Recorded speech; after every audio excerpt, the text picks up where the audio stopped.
देश की 75 वर्षों की संसदीय यात्रा, उसका एक बार पुनः स्मरण करने के लिए और नए सदन में जाने से पहले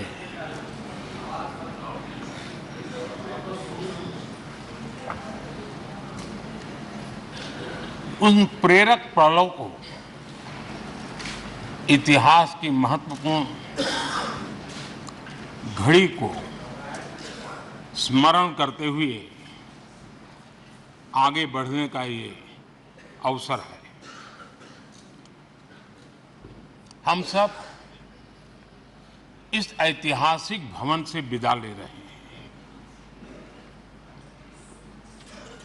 आजादी के पहले ये सदन इंपीरियल लेजिस्लेटिव काउंसिल का स्थान हुआ करता था। आजादी के बाद ये संसद भवन के रूप में उसको पहचान मिली। ये सही है, इस इमारत के निर्माण करने का निर्णय विदेशी शासकों का था, लेकिन ये बात हम न कभी भूल सकते हैं और हम गर्व से कह सकते हैं कि इस भवन के निर्माण में पसीना मेरे देशवासियों का लगा था, परिश्रम मेरे देशवासियों का लगा था और पैसे भी मेरे देश के लोगों के।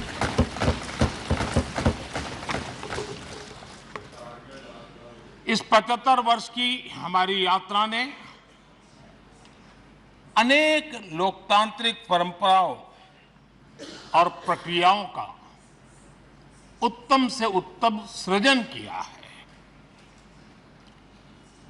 और इस सदन में रहे हुए सबने उसमें सक्रियता से योगदान भी दिया है और साक्षी भाव से उसको देखा भी है। हम भले नए भवन में जाएंगे, लेकिन पुराना भवन भी, ये भवन भी आने वाली पीढ़ियों को हमेशा हमेशा प्रेरणा देता रहेगा।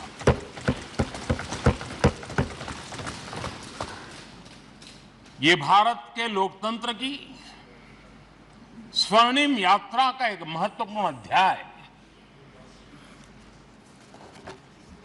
जो सारी दुनिया को भारत की रगों में लोकतंत्र का सामर्थ्य कैसे है, इसका परिचित कराने का काम इस इमारत से होता रहेगा। आदरणीय अध्यक्ष जी, अमृतकाल की प्रथम प्रभा का प्रकाश राष्ट्र में एक नया विश्वास, नया आत्मविश्वास, नया उमंग, नए सपने, नए संकल्प और राष्ट्र का नया सामर्थ्य उससे भर रहा है। चारों तरफ आज भारतवासियों की उपलब्धि की चर्चा हो रही है और गौरव के साथ हो रही है। ये हमारे 75 साल के संसदीय इतिहास का एक सामूहिक प्रयास का परिणाम है, जिसके कारण विश्व में आज वो गूंज सुनाई दे रही है। आदरणीय अध्यक्ष जी, चंद्रयान 3 की सफलता न सिर्फ पूरा भारत, पूरा देश अभिभूत है और इसमें भारत के सामर्थ्य का एक नया रूप, जो आधुनिकता से जुड़ा है, जो विज्ञान से जुड़ा है, जो टेक्नोलॉजी से जुड़ा है, जो हमारे वैज्ञानिकों के सामर्थ्य से जुड़ा है, जो 140 करोड़ देशवासियों के संकल्प की शक्ति से जुड़ा हुआ है, वो देश और दुनिया पर एक नया प्रभाव पैदा करने वाला है। ये सदन और इस सदन के माध्यम से मैं फिर एक बार देश के वैज्ञानिकों और उनके साथियों को कोटि कोटि बधाइयां देता हूं, उनका अभिनंदन करता हूं।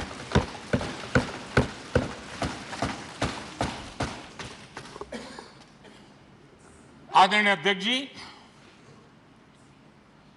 ये सदन ने भूतकाल में जब नेम की समिट हुई थी, सर्वसम्मति से प्रस्ताव पारित करके देश के इस प्रयास को सराहा था।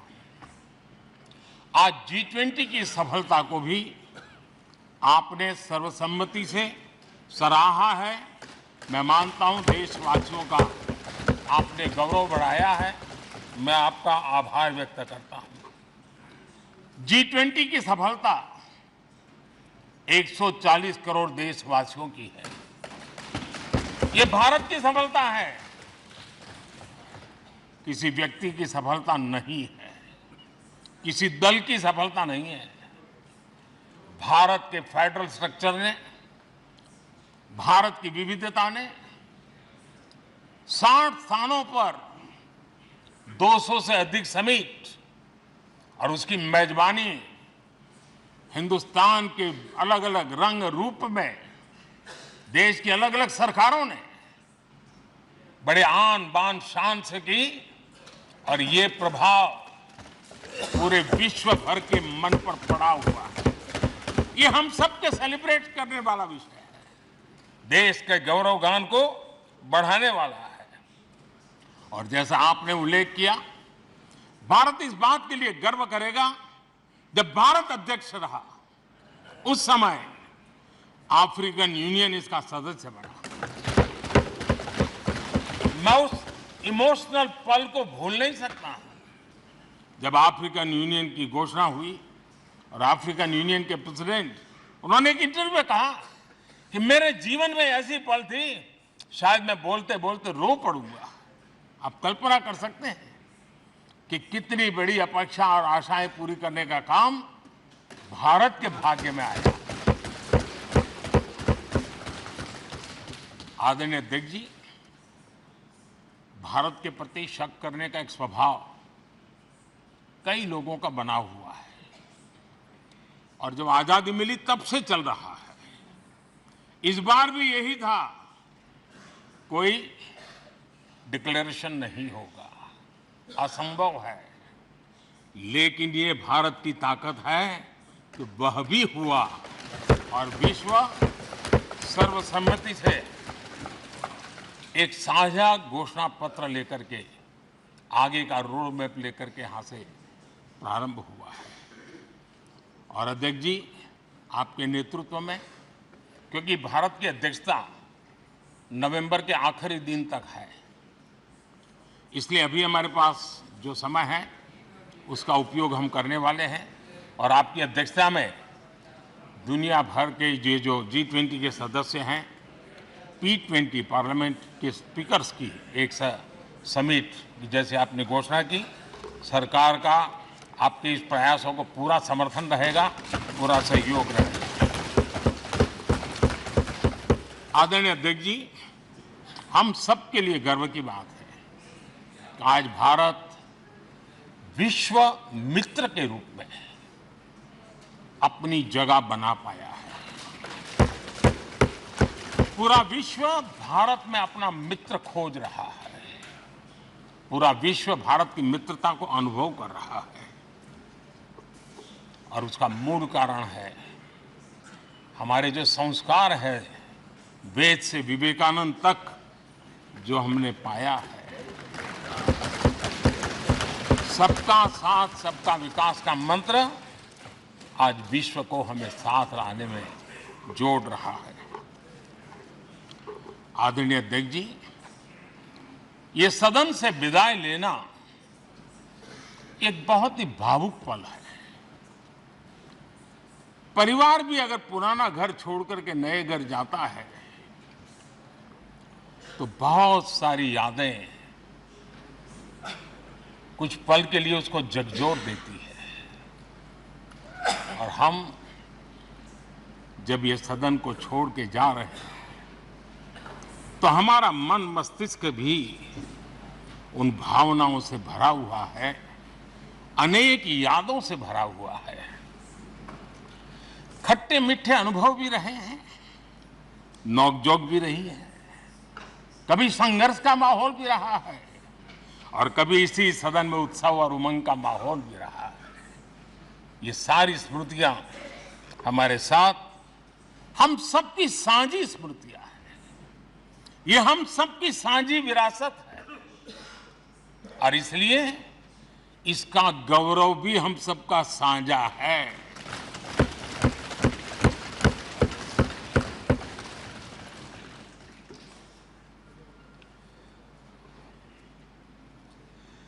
आजाद भारत के नवनिर्माण से जुड़ी हुई अनेक घटनाएं इन 75 वर्ष में यही सदन में आकार लेती हुई हमने देखी है।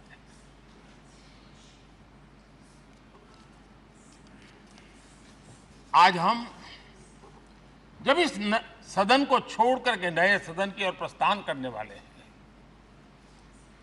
तब भारत के सामान्य मानवीय की भावनाओं को जहां जो आदर मिला है, सम्मान मिला है, उसकी अभिव्यक्ति का भी यह अवसर है।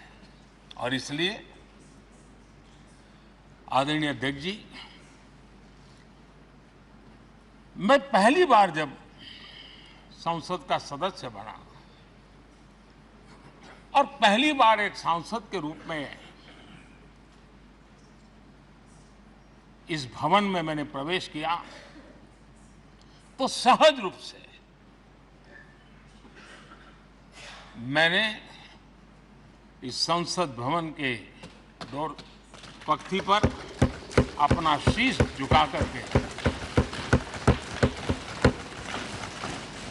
इस लोकतंत्र के मंदिर को श्रद्धा भाव से नमन करते हुए मैंने पैर रखा था। वो पल मेरे लिए भावनाओं से भरी हुई थी, मैं कल्पना नहीं कर सकता था। लेकिन भारत के लोकतंत्र की ताकत है, भारत के सामान्य मानवीय की लोकतंत्र के प्रति श्रद्धा का प्रतिबिंब है कि रेलवे प्लेटफॉर्म पर गुजारा करने वाला एक गरीब परिवार का बच्चा पार्लियामेंट पहुंच गया।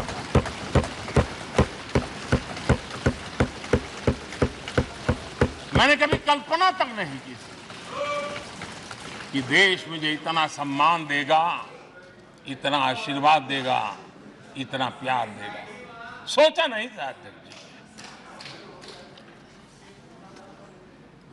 आदरणीय अध्यक्ष जी, हम में से बहुत लोग हैं जो संसद भवन के अंदर जो चीजें लिखी गई उसको पढ़ते भी रहते हैं, कभी कभी उसका उल्लेख भी करते हैं। हमारे यहाँ संसद भवन के प्रवेश द्वार पर एक छांदोग्य उपनिषद का एक वाक्य है, लोक द्वारम करके पूरा वाक्य है। उसका मतलब ये होता है कि जनता के लिए दरवाजे खोलिए और देखिए कि कैसे वो अपने अधिकारों को प्राप्त करती है। हमारे ऋषि मुनियों ने लिखा हुआ है, हमारे प्रवेश द्वार पर लिखा हुआ है। हम सब और हमारे पहले जो यहां रहे हैं वो भी इस सत्यता के साक्षी है। आदरणीय अध्यक्ष जी, समय रहते जैसे जैसे वक्त बदलता गया, यह हमारे सदन की संरचना भी निरंतर बदलती रही है और अधिक समावेशी बनती गई है। समाज के हर वर्ग का प्रतिनिधि विविधताओं से भरा हुआ इस सदन में नजर आता है। अनेक भाषाएं हैं, अनेक बोलियां हैं, अनेक पहरवेश हैं, अनेक खान-पान है। सदन के अंदर सब कुछ है और समाज के सभी तबके के लोग, चाहे वो सामाजिक रचना के हो, चाहे आर्थिक रचना के हो, चाहे गांव या शहर के हो, एक प्रकार से पूर्ण रूप से समावेशी वातावरण सदन में पूरी ताकत के साथ जन सामान्य की इच्छा आकांक्षाओं को प्रकट करता रहा है। दलित हो, पीड़ित हो, आदिवासी हो, पिछड़े हो, महिलाएं हो, हर एक का धीरे धीरे धीरे योगदान बढ़ता चला गया है। आदरणीय अध्यक्ष जी, प्रारंभ में महिलाओं की सदस्य संख्या कम थी, लेकिन धीरे धीरे माताओं बहनों ने भी इस सदन की गरिमा को बढ़ाया है। इस सदन के गरिमा में बहुत बड़ा बदलाव लाने में उनका योगदान रहा है। आदरणीय अध्यक्ष जी, प्रारंभ से अब तक एक मोटा हिसाब लगाता था, करीब 7,500 से अधिक जनप्रतिनिधि दोनों सदनों में मिलाकर के योगदान दे चुके हैं। इतने सालों में 7,500 से करीब ज्यादा। इस कालखंड में करीब 600 महिला सांसदों ने भी इस सदन की गरिमा को बढ़ाया है, दोनों सदन की। और आदरणीय अध्यक्ष जी, आप जानते हैं कि इस सदन में आदरणीय इंद्रजीत गुप्ता जी 43 ईयर, अगर मेरी गलती नहीं हो तो 43 ईयर इस सदन में लंबा समय बैठ करके इस सदन के साक्षी बनने का उनको सौभाग्य मिला। और यही सदन है आदरणीय अध्यक्ष जी, जहां शकीकुर रहमान जी 93 की एज में भी सदन में अपना योगदान देते रहे, जबकि उनकी उम्र 93। और आदरणीय अध्यक्ष जी, ये भारत के लोकतंत्र की ताकत है कि 25 साल की उम्र की चंद्रमणि मुर्मू इस सदन की सदस्य बनी थी। सिर्फ 25 साल की उम्र की, सबसे छोटी उम्र की सदस्य बनी थी। आदरणीय अध्यक्ष महोदय, वाद विवाद, कटाक्ष, ये सब कुछ हम सब ने अनुभव किया है, हम सब ने इनिशिएट भी किया है, कोई बात नहीं रही है। लेकिन उसके बावजूद भी शायद जो परिवार भाव हम लोगों के बीच में रहा है, हमारे पहले की पीढ़ियों में भी रहा है, जो लोग प्रचार माध्यमों से हमारे यहाँ का रूप देखते हैं और बाहर निकलते ही हमारा जो अपनापन होता है, परिवार भाव होता है, वो एक अलग ही ऊंचाई पर ले जाता है। और ये भी इस सदन की ताकत है, एक परिवार भाव। और उसके साथ साथ हम कभी कड़वाहट पाल करके नहीं जाते हैं। हम उसी प्यार से सदन छोड़ने के कई वर्षों के बाद भी मिल जाए तो भी उस प्यार को कभी भूलते नहीं है, उस स्नेह भरे याद दिनों को भूलते नहीं है। वो मैं अनुभव कर सकता हूं।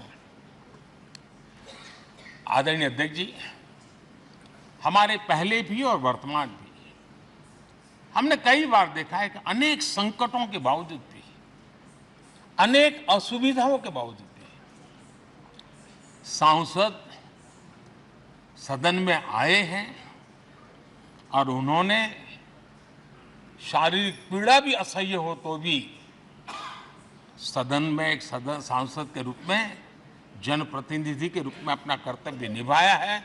ऐसी अनेक घटनाएं आज हमारे सामने हैं। गंभीर गंभीर बीमारियों के बावजूद भी कोई व्हीलचेयर में आना पड़ा,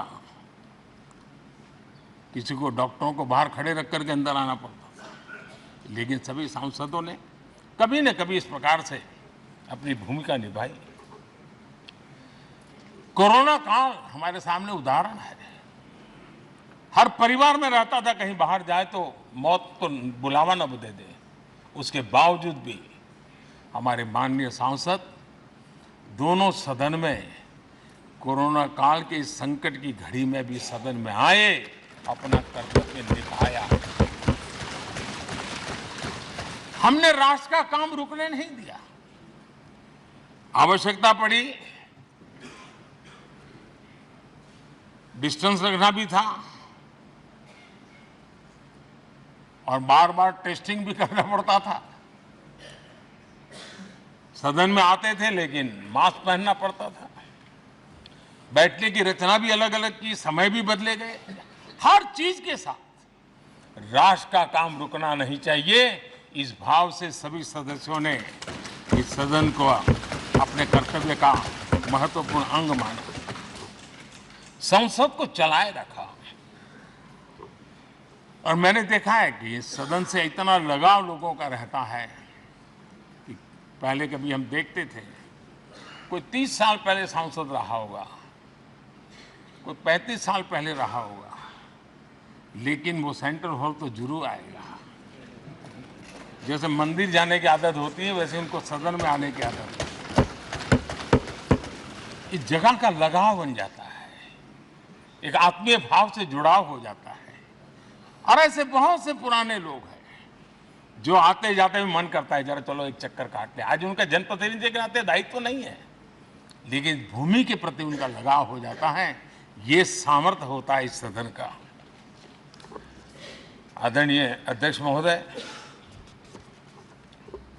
आजादी के बाद बहुत बड़े बड़े विद्वान लोगों ने बहुत आशंकाएं व्यक्त की थी, पता नहीं देश का क्या होगा, चल पाएगा कि नहीं चल पाएगा, एक रहेगा कि बिखर जाएगा, लोकतंत्र बना रहेगा नहीं, 50। लेकिन इस देश की संसद की ताकत है कि पूरे विश्व को गलत सिद्ध कर दिया और ये राष्ट्र पूरे सामर्थ्य के साथ आगे बढ़ता रहा। और इस विश्वास से कि हम भले आशंकाएं होंगी, घने काले बादल होंगे, लेकिन सफलता प्राप्त करते रहेंगे। और ये हम सब लोगों ने, हमारी पुरानी पीढ़ियों ने मिलकर के इस काम को करके दिखाया है, इसका गौरवगान करने का ये अवसर है। आदरणीय अध्यक्ष जी, इसी भवन में 2 साल 11 महीने तक संविधान सभा की बैठकें हुई और उसने देश के लिए एक मार्गदर्शक जो आज भी हमें चलाता है, हमारे संविधान दिया। और 26 नवंबर 1949 को जो संविधान हमें मिला, वो 26 जनवरी 1950 को लागू हुआ। इन 75 वर्षों में सबसे बड़ा जो अचीवमेंट है वो ये है कि देश के सामान्य मानवी का इस संसद पर विश्वास बढ़ता ही गया है। और लोकतंत्र की सबसे बड़ी ताकत यही है कि इस महान संस्था के प्रति, इस महान इंस्टीट्यूशन के प्रति, इस व्यवस्था के प्रति उनका विश्वास अटूट रहे, विश्वास उनका बना रहे। इन 75 वर्षों में हमारी संसद ने जन भावनाओं की अभिव्यक्ति का भवन भी बना दिया। यहाँ जन भावनाओं की पुरजोश अभिव्यक्ति और हम देखते हैं राजेंद्र बाबू से लेकर डॉक्टर कलाम, रामनाथ जी कोविंद और अभी द्रौपदी मुर्मू जी, इन सब के संबोधन का लाभ हमारे सदनों को मिला है, उनका मार्गदर्शन मिला है। आदरणीय अध्यक्ष जी,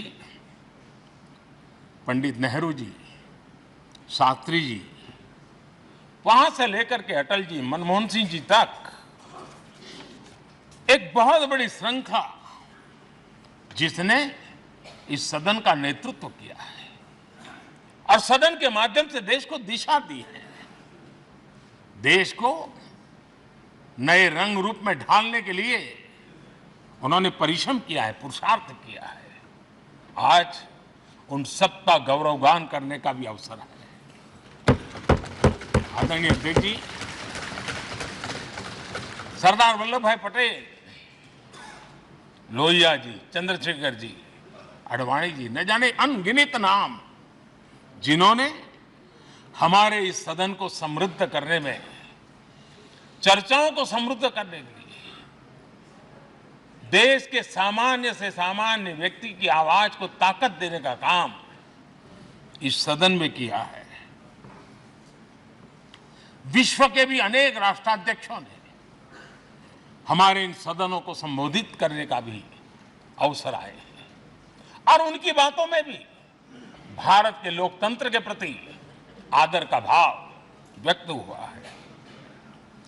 आदरणीय अध्यक्ष जी, उमंग उत्साह के पल के बीच भी कभी सदन की आंख से आंसू भी बहे। ये सदन दर्द से भर गया जब देश को 3 अपने प्रधानमंत्री उनको अपने कार्यकाल में ही खोने की नौबत आई, नेहरू जी, शास्त्री जी और इंदिरा जी। तब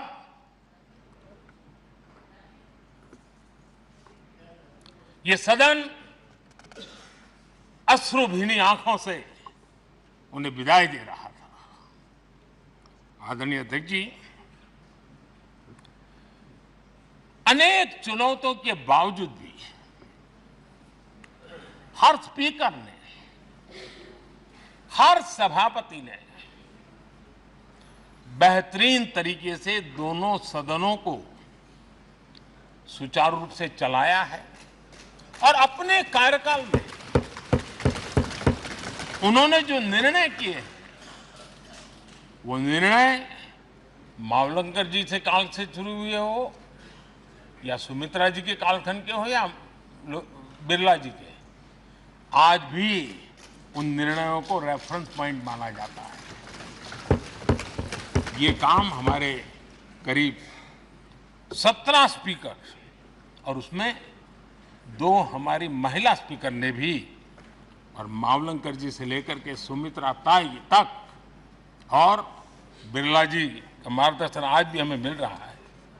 हर एक ने अपनी अपनी शैली रही है, लेकिन उन्होंने सबको साथ लेकर के नियमों कानूनों के बंधन में इस सदन को हमेशा ऊर्जावान बनाए रखा है।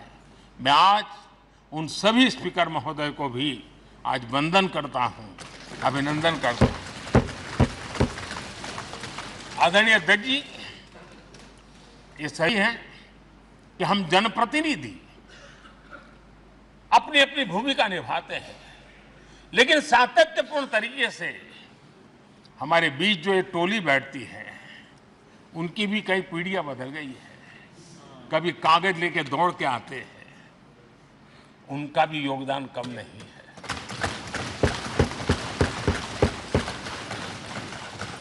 हमें कागज पत्र पहुंचाने के लिए दौड़ते हैं, सदन में कोई गलती न हो जाए, उसके निर्णय में कोई गलत न हो जाए, उसके लिए वो चौकन्ने रहते हैं।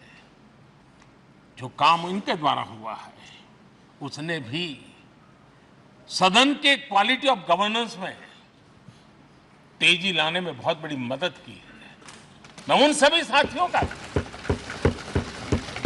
और इनके पूर्व में जो रहे हैं उनका भी हृदय से अभिनंदन करता हूं।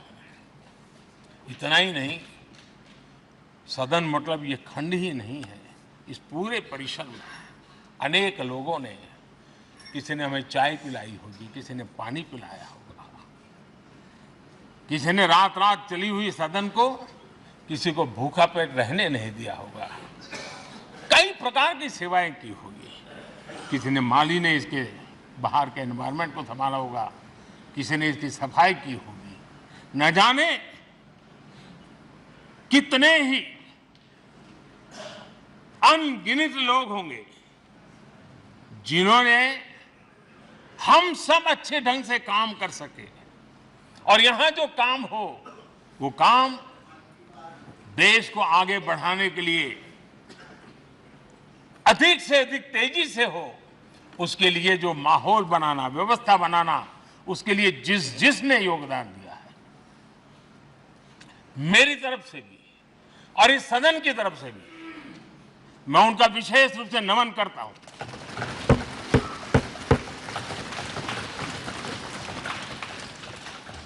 आदरणीय अध्यक्ष जी, लोकतंत्र का ये सदन, आतंकी हमला हुआ, पूरे विश्व में यह आतंकी हमला एक इमारत पर नहीं था, ये मदर ऑफ डेमोक्रेसी एक प्रकार से हमारी जीवात्मा पर यह हमला था। ये देश उस घटना को कभी भूल नहीं सकता है, लेकिन आतंकियों से लड़ते लड़ते सदन को बचाने के लिए और हर सदस्य को बचाने के लिए जिन्होंने अपने सीने पर गोलियां झेली, आज मैं उनको भी नमन करता हूं। हमारे बीच नहीं है, लेकिन उन्होंने बहुत बड़ी रक्षा की है। आदरणीय अध्यक्ष जी, जब आज हम इस सदन को छोड़ रहे हैं, तब मैं उन पत्रकार मित्रों को भी याद करना चाहता हूं जिन्होंने जीवन में, कुछ लोग तो ऐसे हैं जिन्होंने पूरा जीवन अपने कार्यकाल में संसद के काम को ही उन्होंने रिपोर्ट किया है। एक प्रकार से वो जीवंत साक्षी रहे हैं। उन्होंने यहां की पल पल की जानकारी देश तक पहुंचाई, और तब तो ये सारा टेक्नोलॉजी अवेलेबल नहीं थी। तब वही लोग थे जो यहां की बात पहुंचाते थे, और उनका सामर्थ्य था वो अंदर की भी पहुंचाते थे और अंदर के अंदर की भी पहुंचाते थे।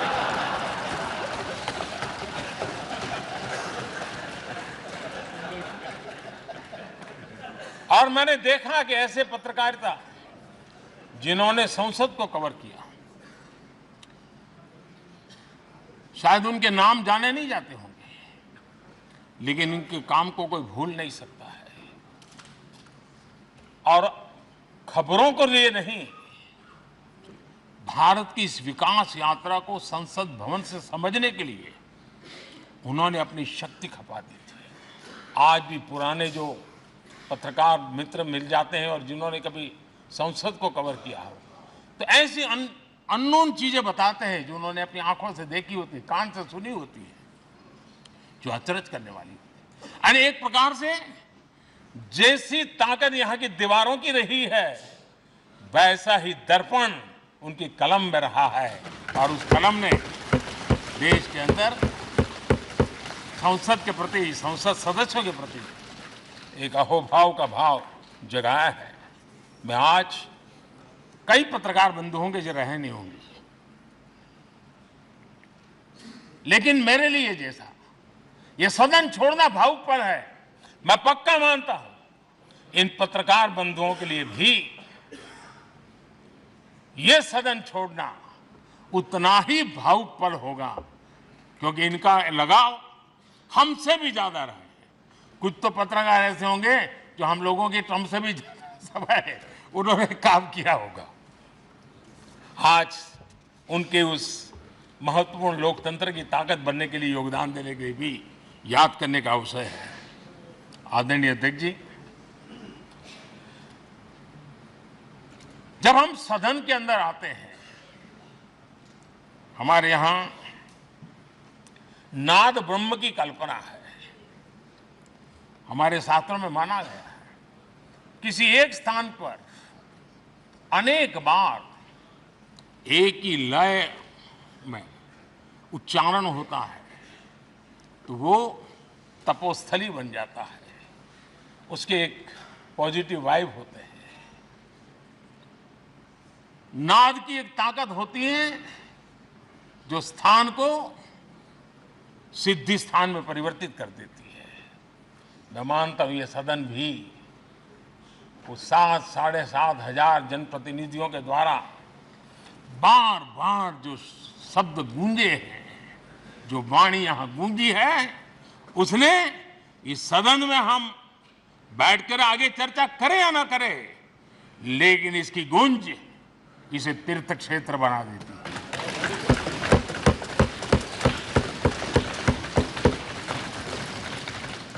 एक जागृत जगह बन जाती है और लोकतंत्र की प्रति श्रद्धा रखने वाला व्यक्ति आज से 50 साल के बाद भी जब यहां देखने के लिए भी आएगा तो उसे उस गूंज की अनुभूति होगी कि कभी भारत की आत्मा की आवाज यहां पर गूंजती थी। और इसलिए अध्यक्ष महोदय, ये वो सदन है जहां कभी भगत सिंह, बटुकेश्वर दत्त, उन्होंने अपनी वीरता सामर्थ्य से अंग्रेज सल्तनत को जगा दिया था बम का धमाका करके। वो बम की गूंज भी जो देश का भला चाहते हैं उनको कभी सोने नहीं देती। आदरणीय अध्यक्ष जी, ये वो सदन है जहां पंडित जी को इसलिए भी याद किया, अनेक बातों के लिए याद किया जाएगा, लेकिन हम जरूर याद करेंगे इसी सदन में पंडित नेहरू का at the stroke of midnight की गूंज हम सबको प्रेरित करती रहेगी। और इसी सदन में अटल जी ने कहा था, वो शब्द आज भी गूंज रहे हैं इस सदन में, सरकारें आएगी जाएगी, पार्टियां बनेगी बिगड़ेगी, लेकिन ये देश रहना चाहिए।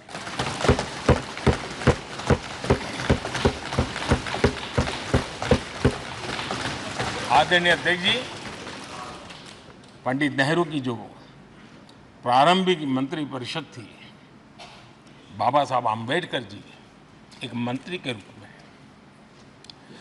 दुनिया की बेस्ट प्रैक्टिसेस भारत में लाने पर बहुत जोर दिया करते थे। फैक्ट्री कानून में अंतर्राष्ट्रीय सुझावों को शामिल करने पर बाबा साहब सर्वाधिक आग्रही रहे थे और उसका परिणाम आज देश को लाभ मिल रहा है। बाबा साहब आम्बेडकर ने देश को नेहरू जी की सरकार में वाटर पॉलिसी दी थी और उस वाटर पॉलिसी बनाने में बाबा साहब आम्बेडकर की बहुत बड़ी भूमिका रही थी। आदरणीय अध्यक्ष जी, हम ये जानते हैं कि भारत में बाबा साहब आम्बेडकर एक बात हमेशा कहते थे कि भारत में सामाजिक न्याय के लिए भारत का औद्योगिकरण होना बहुत जरूरी है, क्योंकि देश के दलित पिछड़ों के पास जमीन ही नहीं है, वो क्या करेगा? औद्योगिकरण होना चाहिए। और बाबा साहब इस बात को मान करके डॉक्टर श्यामा प्रसाद मुखर्जी, जो पंडित नेहरू के मंत्री थे, उन्होंने इस देश में और पहले वाणिज्य मंत्री के रूप में और उद्योग मंत्री के रूप में उन्होंने इंडस्ट्री पॉलिसी इस देश में लाई थी।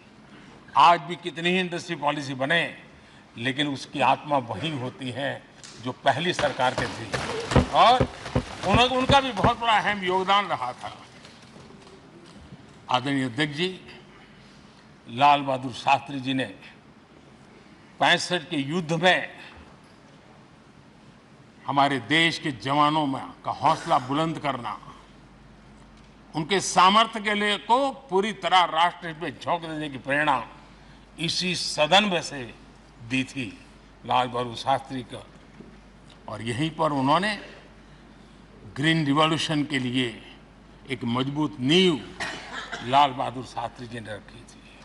आदरणीय अध्यक्ष जी, बांग्लादेश की मुक्ति का आंदोलन और उसका समर्थन भी इसी सदन ने इंदिरा गांधी के नेतृत्व में किया था।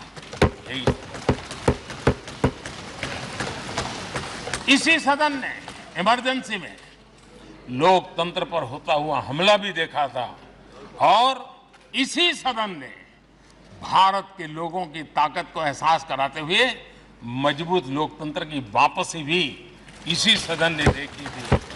वो राष्ट्रीय संकल्प भी देखा था, ये सामर्थ्य भी देखा था।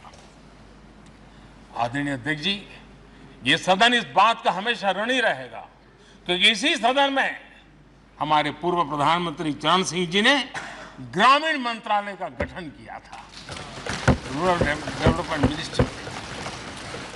इसी सदन में मतदान की उम्र 21 से 18 करने का निर्णय हुआ था और देश की युवा पीढ़ी को इसका योगदान देने के लिए प्रेरित किया गया, उत्साहित किया गया था। हमारे देश ने गठबंधनों की सरकारें देखी, पीपी सिंह जी हो, चंद्रशेखर जी, और बाद में एक सिलसिला चला। लंबे अरसे से दिशा में देश जा रहा था, आर्थिक नीतियों के बोझ तले देश दबा हुआ था, लेकिन नरसिम्हा राव की सरकार थी जिन्होंने हिम्मत के साथ पुरानी आर्थिक नीतियों को छोड़ करके नई राह पकड़ने का फैसला किया था, जिसके आज देश को परिणाम मिल रहे हैं। अटल बिहारी वाजपेयी जी का सरकार भी हमने इसी सदन में देखी। सर्व शिक्षा अभियान देश में आज वो महत्वपूर्ण बन गया है। आदिवासी कार्यालय मंत्रालय अटल जी ने बनाया, नॉर्थ ईस्ट का मंत्रालय अटल जी ने बनाया। न्यूक्लियर टेस्ट भारत के सामर्थ्य का परिचायक बन गया। और इसी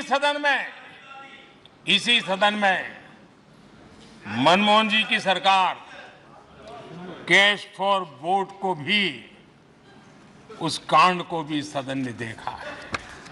आदरणीय अध्यक्ष जी, सबका साथ सबका विकास का मंत्र, अनेक ऐतिहासिक निर्णय, दशकों से लंबित विषय, उनका स्थायी समाधान भी इसी सदन में हुआ। आर्टिकल 370, ये सदन हमेशा हमेशा गर्व के साथ कहेगा इस सदन के कारण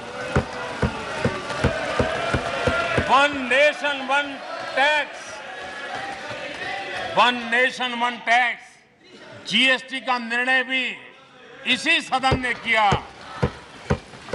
one rank one pension, OROP, ये भी इसी सदन ने देखा। गरीबों के लिए 10% आरक्षण कोई विवाद के बिना पहली बार इस देश में करने में सफल है। आदरणीय अध्यक्ष जी, भारत के लोकतंत्र में तमाम उतार चढ़ाव हमने देखे हैं और ये सदन लोकतंत्र की ताकत है, लोकतंत्र की ताकत की साक्षी है, जन विश्वास का एक केंद्र बिंदु रहा है। इस सदन की विशेषता देखिए और दुनिया के लोगों को आज भी अचरज होता है। ये सदन है जिसमें कभी 4 सांसद वाली पार्टी सत्ता में होती थी और 100 सदस्य वाली पार्टी विपक्ष में बैठती थी। ये भी सामर्थ्य इस सदन के लोकतंत्र की ताकत का परिचय कराता है। और यही सदन है जिसमें एक वोट से अटल जी की सरकार गई थी और लोकतंत्र की गरिमा को बढ़ाया था। ये भी इसी सदन में हुआ।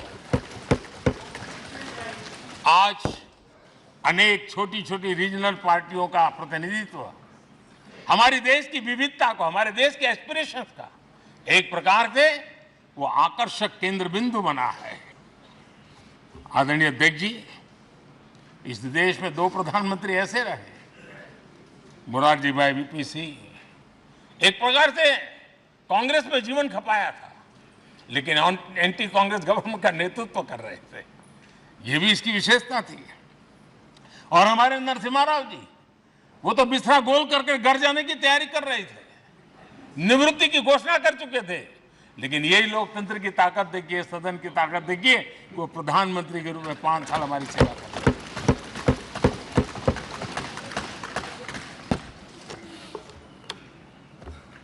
आदरणीय अध्यक्ष जी,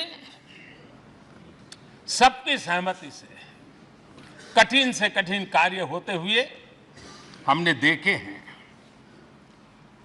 2000 की साल थी, अटल जी की सरकार थी।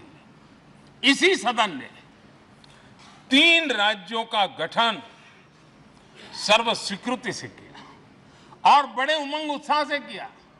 जब छत्तीसगढ़ की रचना हुई तो उत्सव छत्तीसगढ़ ने भी मनाया, उत्सव मध्य प्रदेश ने भी मनाया। जब उत्तराखंड की रचना हुई तो उत्सव उत्तराखंड ने भी मनाया, उत्सव उत्तर प्रदेश ने भी मनाया।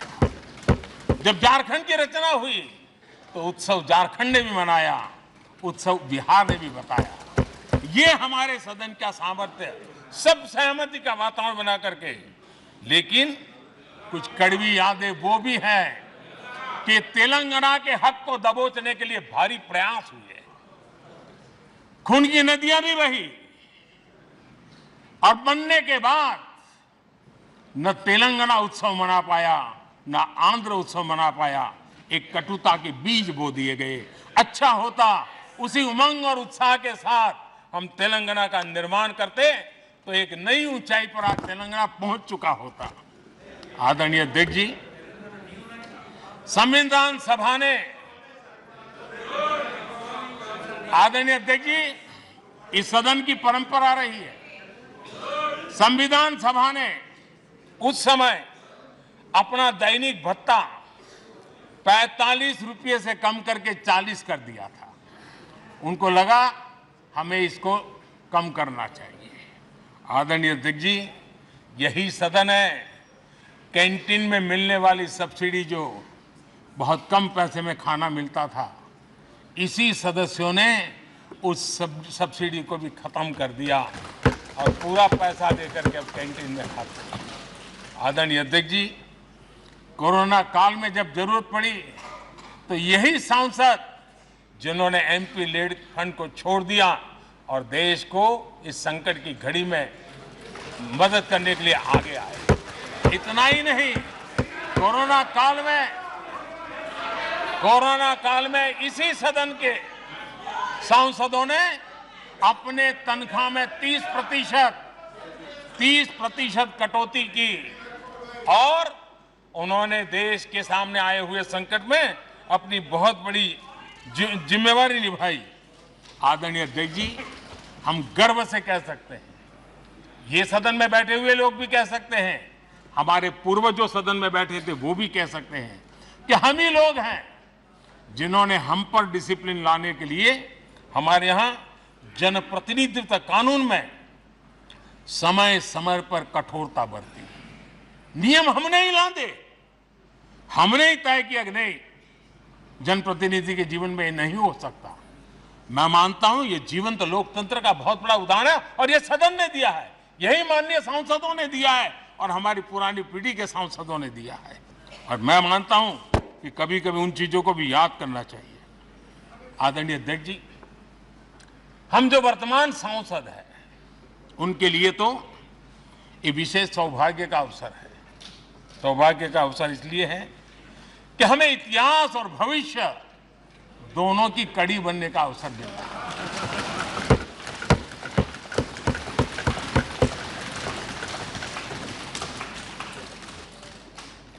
कल और आज से जुड़ने का हमें अवसर मिल रहा है और आने वाली कल निर्माण करने का एक नया विश्वास, नया उमंग, नए उत्साह के साथ हम यहां से विदाई लेने वाले हैं। आदरणीय अध्यक्ष महोदय, आज का दिवस सिर्फ और सिर्फ इस सदन के सभी 7,500 जनप्रतिनिधि रह चुके हैं उनके गौरवगान का पल है। इन दीवारों से हमने जो प्रेरणा पाई है, जो नया विश्वास पाया है, उसको लेकर जाने का है। बहुत सी बातें ऐसी थी जो सदन में हर किसी की ताली की हकदार थी, लेकिन शायद राजनीति उसमें भी आड़े आ रही है। नेहरू जी के योगदान का गौरवगान अगर इस सदन में होता है, कौन सदस्य होगा जिसको ताली बजाने का मन न करे। लेकिन उसके बावजूद